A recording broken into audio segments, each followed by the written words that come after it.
So yan. Ito pala yung inaano kami. So it's a Danish country. Ang ganda, di ba? Para kang nasa Denmark. So look at that area out there.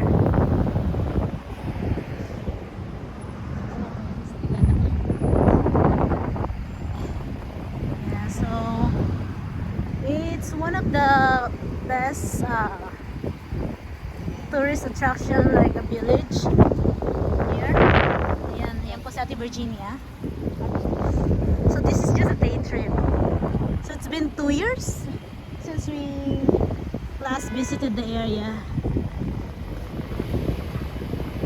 Ayan, so meron silang parang yung sa nasa tawag dito, San Francisco, the cart.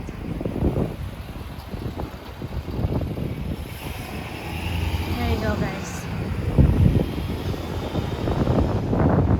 Look at that. Do you guys want to ride on that one?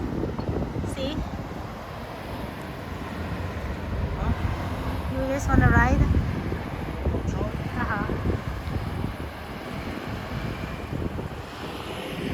Okay, tara ulit na tayo. Saan tayo dito? Yep. So We did that. Are you sure? let's go to the restroom first. Okay guys.